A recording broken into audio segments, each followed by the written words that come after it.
नमस्कार, राम राम।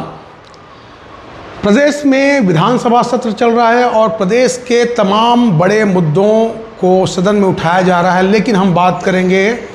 नक्सली उन्मूलन को लेकर। जिस तरीके से समय दर समय नक्सली उन्मूलन की ओर जो हम बढ़ रहे हैं, उसको लेकर हम बात करेंगे। जैसा कि आपको मालूम हो कि कल तड़के 30 नक्सलियों के मारे जाने की सूचना जैसे ही आई, उसके बाद से एक बार फिर से यह उम्मीद बन गई है कि न केवल बस्तर छत्तीसगढ़ में बल्कि देश में नक्सलियों के सफाई की जो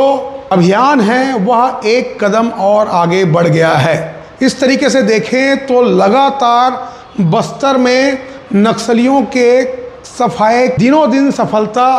पा रही है। इसमें देखने वाली बात यह है कि जो बस्तर के उन इलाकों में नक्सलियों के सफाई के अभियान चल रहे हैं जहां पर सरकार और सरकारी योजना और तंत्र जो है बस्तर के उन इलाकों तक पहुंच नहीं थी, जहां नक्सलियों के चंगुल में यह क्षेत्र आज़ादी के बाद से बल्कि वर्षों से यहाँ नक्सलियों का कब्जा होता था, नक्सलियों की तूती बोलती थी। यहाँ पर न तो बिजली है, सड़क है, ना पानी है, किसी तरह के सरकारी योजनाओं का यहाँ पहुँच नहीं है। यही कारण है कि यह दूर जंगल जो क्षेत्र है वह नक्सलियों के चंगुल में होता आया है। यह केवल छत्तीसगढ़ नहीं बल्कि तेलंगाना, महाराष्ट्र और उड़ीसा के सीमावर्ती जिलों में नक्सलियों का बोलबाला होता था। लेकिन यहीं पर अब पुलिस जवानों और अर्धसैनिक बलों की जो मिलीजुली जो रणनीति के तहत हमला बोला जा रहा है नक्सलियों के खिलाफ, वह दिन ब दिन सफलता के नए शिखर पर पहुंच रही है, क्योंकि इन्हें नए कारगर तरीके से नक्सलियों को घेर कर सुबह तड़के इन्हें एलिमिनेट किया जा रहा है और बड़ी संख्या में नक्सलियों के मारे जाने की खबर अचानक आ रही है। पिछले 3 महीने में ही देखें तो ऐसे 94 नक्सली मारे जा चुके हैं, यानी कि हर रोज़ एक नक्सली की मौत पुलिस जवानों की गोलियों से हो रही है। देश के गृह मंत्री अमित शाह ने यह घोषणा कर चुके हैं कि नक्सलियों का उन्मूलन अगले वर्ष तक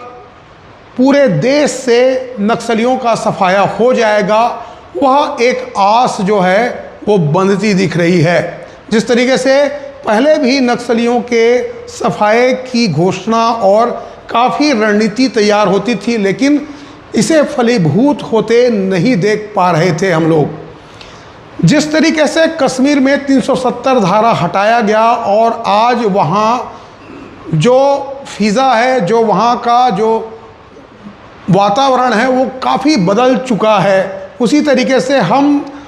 धीरे धीरे यह देख रहे हैं कि बस्तर की हवाएं जो है वह नक्सलियों के खूनी घटनाओं से मुक्त होते जा रही है। ऐसा कि मालूम हो कि हम अगर देखते हैं पीछे मुड़कर कि मनमोहन सरकार के समय देश में नक्सलियों की अनगूंज किस तरीके से थी, तो एक आंकड़े के अनुसार से नेपाल से लेकर केरल तक नक्सलियों का रेड कॉरिडोर हुआ करता था।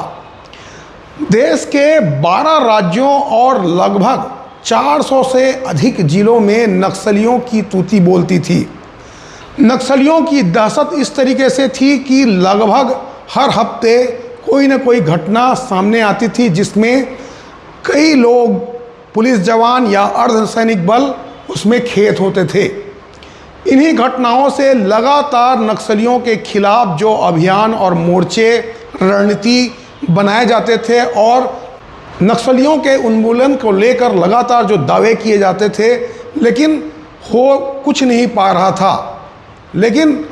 नरेंद्र मोदी की सरकार आने के बाद जिस तरीके से नक्सली घटनाओं में कमी आई है, बल्कि यूँ कहें कि अब नक्सलियों के खात्मे के लिए पूरी कारगर रणनीति के तहत अब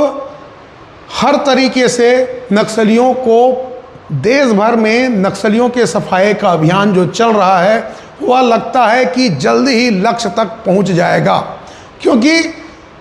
गृह मंत्री अमित शाह ने यह कह दिया है कि अगले साल मार्च तक 2026 तक नक्सलियों के सफाई का पूरा जो काम है वो हो जाएगा। और वह जिस तरीके से नक्सलियों के खिलाफ जो अभियान है उसके परिणाम जो आ रहे हैं उसे साफ पता चलता है कि नक्सली उन्मूलन का जो लक्ष्य है वह जल्द ही पूरा हो जाएगा। न केवल नक्सली मोर्चे पर नक्सलियों का खात्मा हो रहा है, बल्कि दूसरी तरफ सरकार जिस तरीके से रणनीति अपनाई है उससे नक्सलियों के आत्मसमर्पण और उनके पुनर्वास की जो नीति है उसके तहत भी नक्सलियों का लगातार आत्मसमर्पण मामले सामने आ रहे हैं, उससे भी नक्सली जो है वह कमज़ोर होते जा रहा है। इसके अलावा आज विधानसभा भवन में गृह मंत्री विजय शर्मा ने नक्सलियों के पुनर्वास और आत्मसमर्पण नीति की भी घोषणा की, जिसके तहत जिस तरीके से जो आत्मसमर्पण करने वाले नक्सलियों को सुविधा मुहैया कराई जाएगी उससे भी नक्सलियों का मनोबल भी कमज़ोर होगा, क्योंकि सरकार अब उन नक्सलियों को जो वे आत्मसमर्पण करते हैं तो उन्हें न केवल सरकारी सुविधाओं के तहत उन्हें सुविधाएं मिलेगी, बल्कि उन्हें 10,000 रुपया हर महीना मिलेगा और उन्हें मुफ्त में 3 वर्ष तक राशन भी मिलेगा। इसके अलावा भी कौशल विकास को लेकर और भी अन्य सुविधाएं भी, आवास, प्रधानमंत्री आवास, यह भी मिलने शुरू हो जाएंगे। इसके अलावा यह भी बता दें कि सरकार जो है न केवल आत्मसमर्पण कर नक्सलियों का मनोबल तोड़ेगी, बल्कि बस्तर की जो सांस्कृतिक विरासत है, सामाजिक मूल्य है, उसके उत्थान के लिए भी बस्तर पंडूम की नीति के तहत वहाँ के सांस्कृतिक उत्थान व वहाँ के जो खेल है, स्थानीय खेल है, उसको बढ़ाने के लिए बस्तर ओलंपिक जैसे जो कार्यक्रम हैं वह भी चलाकर वहाँ के जो लोग हैं, स्थानीय लोग हैं, उसको मुख्य धारा में जोड़ने का पूरी तरीके से कोशिश करेंगे। इसके साथ ही यह भी बता दें कि इलवत पंचायत के तहत भी पंचायतों को नक्सलियों से मुक्त घोषित करने की कारगर रणनीति अपनाई गई है। इसके तहत जिस तरीके से गांवों में ओडीएफ पंचायत होते थे जो शौचालय युक्त घोषित कर दिए जाते थे, उसी तरीके से नक्सली मुक्त जो ग्राम पंचायत है उसी तरह से घोषित किए जाएंगे। नक्सली मुक्त ग्राम पंचायत को छत्तीसगढ़ शासन द्वारा 1 करोड़ की विकास योजनाएं की सौगात दी जाएगी। इसके अलावा